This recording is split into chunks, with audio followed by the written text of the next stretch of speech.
అన్న ఏదన్నా అయితే ముందు అందరు చేసే పని ఫోన్లు బయటకు తీయాలి, వీడియో రికార్డ్ చేయాలి. అది మంచైనా చెడైనా ఆఖరికి ప్రమాదమైన ప్రాణాలు పోతున్నా కూడా అట్లనే చేస్తున్నారు. చాలా మంది రోడ్డు మీద ఏదైనా యాక్సిడెంట్ అయితే అంబులెన్స్కో పోలీసులకో లేదంటే వాళ్ళ ఇంట్లోకో ఫోన్ చేసుడు మానేసి ముందు వీడియోలో తీస్తున్నారు.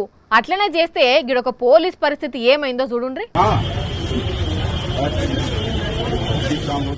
చూస్తున్నారా, ఎండలకు తట్టుకోలేక కండ్లు తిరిగి గెరొచ్చి కింద పడి విలవిల కొట్టుకుంటా కాపాడుండ్రా ముర్రో అని మొత్తుకుంటుంటే ఆగాగు ముందైతే వీడియో తీస్తామని చుట్టుముట్టిరు తోటి పోలీసులు.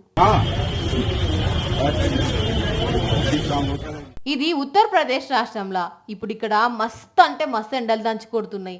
ఈ కానిస్టేబుల్ ఆడనే రోడ్డు మీద డ్యూటీ చేస్తున్నాడు. అయితే ఎండ వెరుగుడుతోని అట్లనే కింద పడ్డాడు. అసలుకే తట్టుకోలేక అంత ఎట్లనో చేసిండు. ఊపిరి తీసుకునే తందు కూడా తిప్పల పడ్డాడు.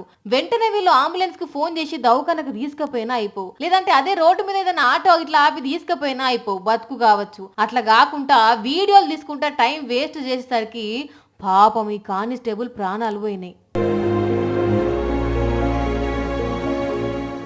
ఎవరైనా ఆపదలుంటే పోలీసులు చెప్పున దవాఖాన తీసుకుపోతారు. కానీ అదే వీళ్ళు ఇట్లా వీడియోలు తీసుకుంటా ఉండడం మీద చాలా మంది కోపం చేస్తున్నారు. మరి కాదా, గంత అవస్థతోనే ఆయన ఉంటే వీళ్ళకు వీడియోలు కావన్నా ఏందో ఏమో పోన్రి.